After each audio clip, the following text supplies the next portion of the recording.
하나님 아버지 하나님, 우리들 가운데 찾아와 주시고 성령의 시대 가운데 그 어떤 시대보다도 하나님을 가장 깊이 깨달고 알 수 있는 그런 시대 가운데 우리를 허락해 주신 하나님 아버지 감사합니다.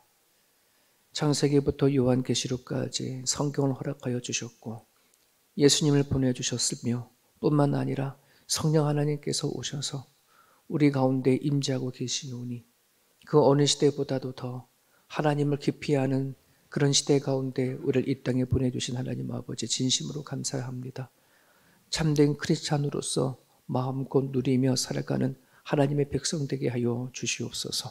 죽어서 가는 하나님 나라이기 전에 이 땅에 임한 하나님 나라를 경험하고 살아갈 수 있도록 인도하여 주셔서 우리가 생각하는 것이나 느끼는 것이나 마음에 품고 살아가는 그 모든 것들이 하나님 안에서 이루어질 수 있도록 성령님 도와주시기를 간절히 바랍니다. 하나님 아버지 성령의 9가지 열매가 세월이 흘러가면서 우리들 가운데 아름다운 열매로 맺혀질 수 있기를 소망합니다. 더 사랑하게 하여 주시고 더 기쁨이 있기를 원하고 살아가는 모든 과정 가운데 화평이 있기를 간절히 바랍니다. 더 오래 참을 수 있기를 소망하며 자비로운 마음을 가질 수 있게 인도하고 원하고 선한 양심을 갖고 살아갈 수 있기를 간절히 바랍니다.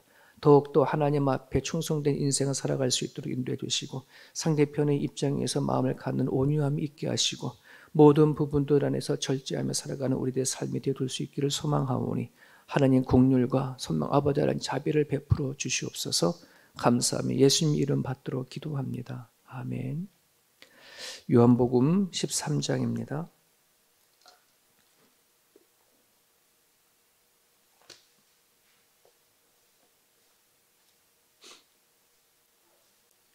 요한복음 13장 31절에서 38절까지 마지막 절까지입니다. 31절부터 마지막 절까지 같이 읽습니다. 그가 나간 후에 예수께서 이르시되 지금 인자가 영광을 받았고 하나님도 인자로 말미암아 영광을 받으셨도다. 만일 하나님이 그로 말미암아 영광을 받으셨으면 하나님도 자기로 말미암아 그에게 영광을 주시리니 곧 주시리라. 작은 자들아 내가 아직 잠시 너희와 함께 있겠노라. 너희가 나를 찾을 것이나 일찍이 내가 유대인들에게 너희는 내가 가는 곳에 올 수 없다고 말한 것과 같이 지금 너희에게도 이르노라. 새 계명을 너희에게 주노니 서로 사랑하라. 내가 너희를 사랑한 것 같이 너희도 사랑하라. 너희가 서로 사랑하면 이로써 모든 사람이 너희가 내 제자인 줄 알리라. 시몬 베드로가 이르되 주여 어디로 가시나이까? 예수께서 대답하시되 내가 가는 곳에 너가 지금은 따라올 수 없으나 후에는 따라오리라. 베드로가 이르되 주여 내가 지금은 어디지하여 따라갈 수 없나이까?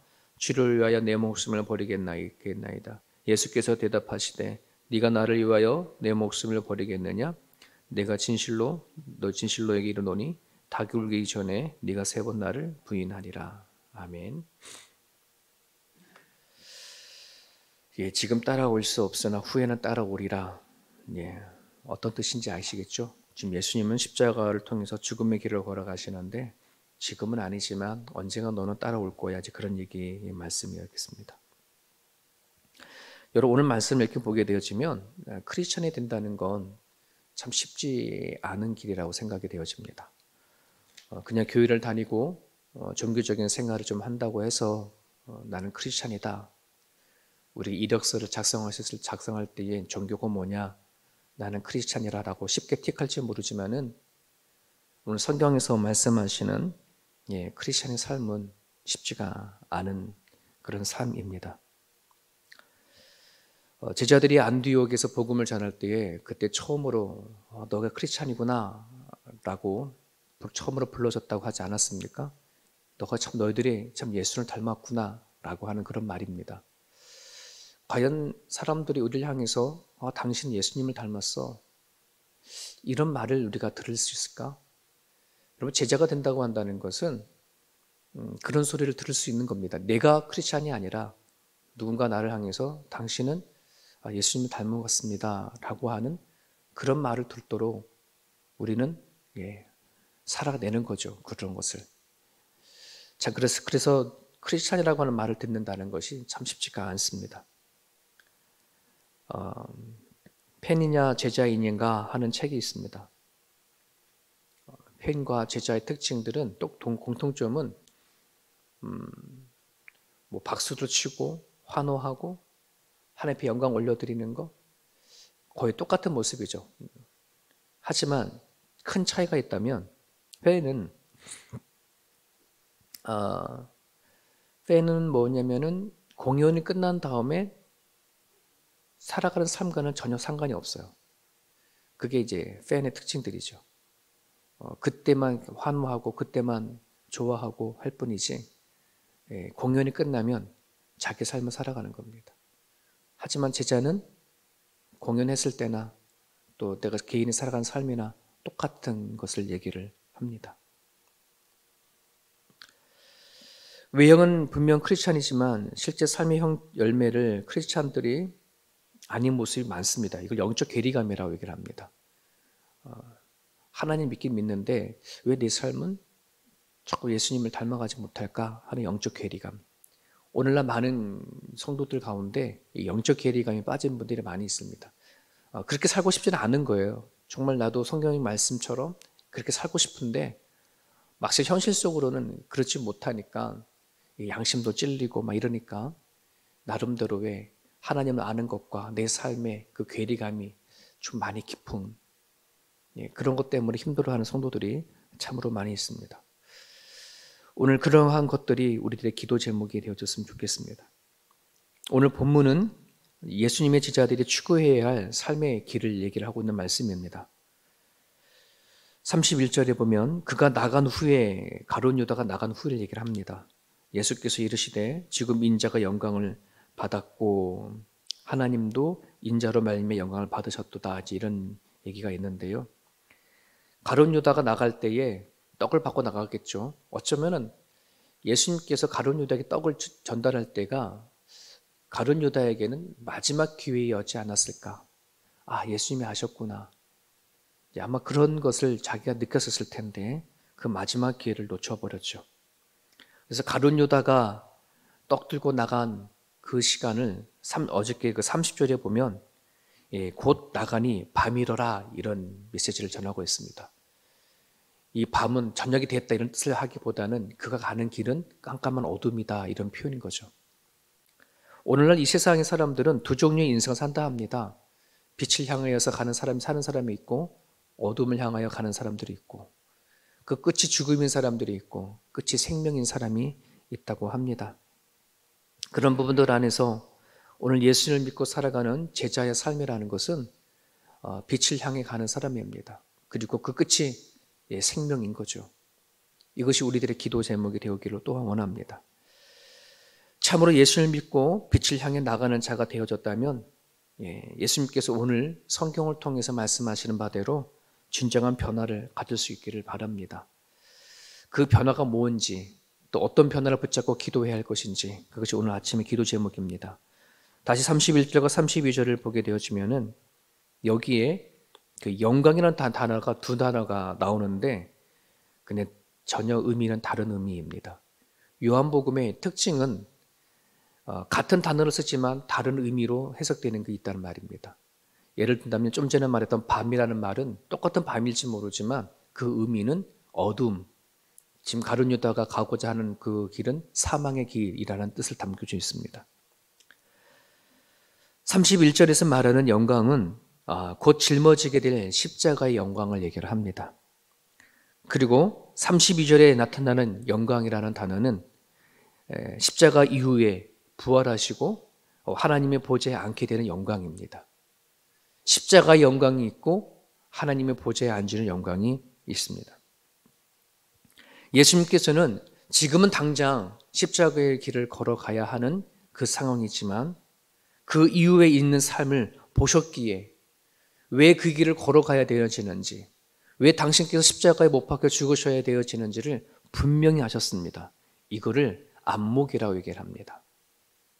여러분, 우리가 예수님을 믿고 살아갈 때에 정말 변화되어질 것은 뭐냐면 하나님 안에서 세상을 바라볼 수 있는 안목입니다. 영적인 안목이라고도 말할 수 있습니다. 히브리서 12장 2절에 보면은 믿음의 주요 또 온전케 하시는 이인 예수를 바라보자. 그는 그 앞에 있는 기쁨을 위하여, 그 앞에 있는 십자가 앞에 있는 기쁨을 위하여 십자가를 참으사 부끄러움으로 개의치 아니하시더니 하나님 보좌 우편에 앉으셨느니라. 십자가 죽음에 있는 그 고통이지만, 눈에 보이는 현실은 고통이지만 그 뒤에 있는 하나님의 영광, 하나님 보좌의 우편에 앉으시는 영광을 예수님께서는 아셨고 바라보았습니다. 그렇기에 그 길을 걸어갈 수가 있었습니다. 오늘 우리가 제자의 길을 걸어간다는 거, 이 길은 좀 전에 말씀드렸던 것처럼 쉽지 않은 그런 길입니다. 하지만 우리가 그 길을 걸어가려고 한다면 우리가 반드시 가져야 될 것이 안목에입니다. 내가 예수님을 제자가 되어짐으로 오는 것, 그 뒤에 무엇이 있을까? 내가 예수님 안에 살아가는 그 삶 다음에 오는 영광이 무엇인가 하는 그것을 볼 수 있어야 그 길을 걸어가지. 내가 도대체 왜 이 길을 걸어가는 건데, 내가 왜 신앙생활을 이렇게 하려고 바동바동 하는 건데, 내가 왜 모든 걸 내려놓고 이렇게 살아가는데 한다면은 예수 믿고 살아가는 것이 별 의미가 없어요. 내가 왜 이렇게 잠도 안 자고 새벽마다 나와가지고 새벽 예배 드리고 왜 하루하루를 이렇게 살아가는 건데, 이것에 대한 하나님을 통해서 오는 영광이 무엇인지 깨달지 못하면 새벽 예배 나오는 이 자리는 그저 피곤한 자리밖에 되지가 않겠죠. 로마서 8장 18절에는 생각하건대 현재의 고난은 장차 우리에게 나타날 영광과 비교할 수 없다. 이게 바울의 고백이었습니다.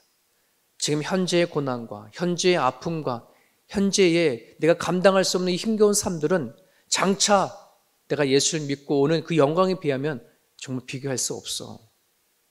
그래서 견뎌내는 거 아니겠습니까? 그래서 참아내는 거 아니겠습니까? 그럼에도 불구하고 내가 죽고 예수로 살고자 하는 것 아니겠습니까? 수많은 순교자들이 그런 마음으로 순교했다 합니다. 내가 여기에서 예수님을 부인하고 그저 몇 년 더 사느니 그냥 내가 죽고 영원히 하는가 살자. 그 마음이 순교의 길을 걸어가게 했다고 합니다. 여러분, 우리들에게는 새로운 삶이 선택되어졌고 주어졌습니다. 그 새로운 인생을 볼 수 있는 눈이 우리 가운데 있기를 바랍니다. 두 번째는 33절에 보게 되어지면 작은 자들아 내가 아직 잠시 너희와 함께 있겠노라. 잠시 너희가 있겠다. 무슨 말이에요? 조금 있으면 곧 가시겠다는 거죠. 이 말씀을 하시고 약 2시간 이후에 예수님 체포되셨고 그 다음 날에는 십자가에 처형을 당하시고 3일 후에 부활하시고 40일 있다가 승천하셨어요. 그리고 다시 오실 때까지 주님은 제자들과 헤어져 있는 것이죠. 이불의 선포입니다. 떠나시겠다고 한다는 겁니다. 여기까지만 보더라도 제자들에게는 충격적이고 실망스러운 부분들일지도 모르겠습니다. 그러나 예수님께서는 여기서 끝나지 않는 것을 얘기합니다. 육체적으로는 떠날지 모르겠지만 예수님께서 떠나시고 나서 오실 성령 하나님을 약속해 주시고 계십니다. 새로운 관계를 예수님께서는 분명히 약속해 주셨습니다. 영적으로 더 충만한 관계를 맺을 수 있도록 보내주신 선물이 있습니다. 그게 보혜사 성령입니다. 우리가 받은 성령 하나님을 말씀하는 거죠. 분명히 제자들의 눈앞에는 예수님이 떠나고 사라질지 모르겠지만 죽은 이후에 다시 맺게 되는 성령님과의 관계를 통하여 제자들은 이전보다 더 강하게 예수님과의 관계 속에서 인생을 살아가는 것을 우리는 보게 되어집니다. 마태복음 28장 29절에 보게 되면 주님께서 떠나시면서 약속하셨던 말씀이 있습니다. 볼지어다 세상 끝날까지 항상 너희와 함께 하겠다. 그 약속이 오순절에 마가의 다락방에서 이루어졌습니다. 여러분, 우리는 처음부터 성령의 사람이 아니었습니다. 우리는 처음은 육신에 따라 살던 그런 사람이었습니다. 하지만 이제 성령을 통해서 예수님을 알고 성령을 통해서 하나님을 알고 나서는 이제 우리들이 살아가는 삶들은 내 기준의 삶이 아니라 성령 안에 살아가는 그런 존재가 되었음을 우리는 모두가 다 고백하는 부분들입니다. 그래서 그리스도인들의 본질, 크리스찬들의 본질은 만져지는 대로 사는 게 아니고 보는 대로 살아가는 것이 아니라 성령의 인도에 따라 보고 성령의 인도에 따라 생각하고 성령의 인도에 따라 느껴지는 것, 이게 크리스찬의 삶입니다.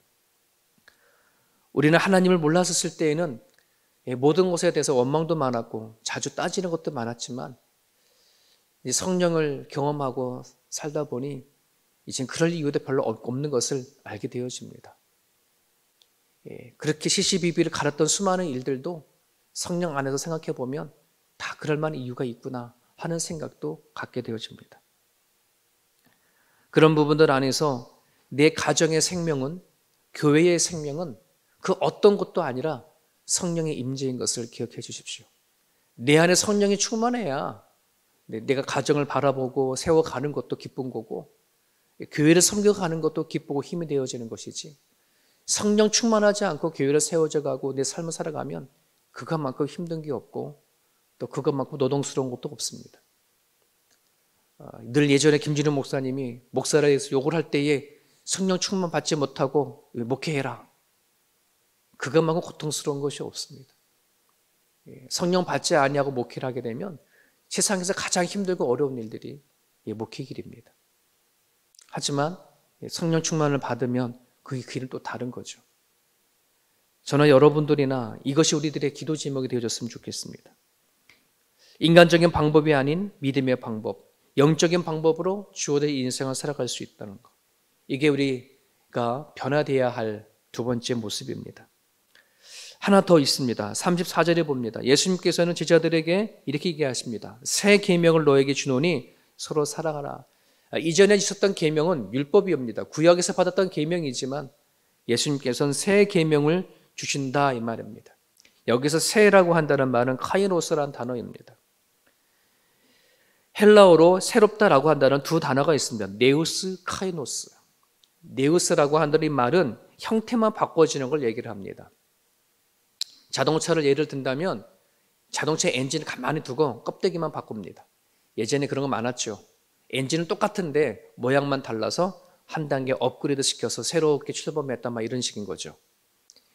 그렇게 껍데기만 바꾸는 것을 네우스, 새롭게 바꿨다라는 뜻입니다. 하지만 카이노스라고 한다는 말은 엔진도 바꾸는, 본질 자체를 바꿔주는 것을 카이노스입니다. 그래서 여기서 새 계명이 새롭다라 하고 있는 셋자는 카이노스입니다. 형태가 달라지는 것이 아니라 본질적으로 달라지는 것을 얘기를 합니다. 구약에 있었던 모세의 율법은 그 사람, 그 기준이 어디였었냐면 자기 자신이었습니다. 레위기를 보게 되면 내가 기준입니다. 나를 귀하게 여기는 것이었습니다. 하지만 예수님께서 주시는 새 계명은 예수 그리스도가 기준이 됩니다. 예수님 안에서 모든 것을 바라볼 수 있는 것이 바로 기준이 달라졌습니다. 방법도 다릅니다. 구약에서는 죄를 보게 되면 죄에 대해서 책망하고 견책하는 거였다면 새 계명에서는 예수님이 담당해 주셨던 것처럼 이 죄의 문제를 주님께 가지고 나가는 문제로 달라졌습니다. 사랑의 대상이 달라졌습니다. 구약에는 이스라엘 민족까지만 사랑하는 것이었지만 새 계명에서는 이방인들을 포함한 세상의 원수까지도 사랑하는 것으로 바꿔졌습니다.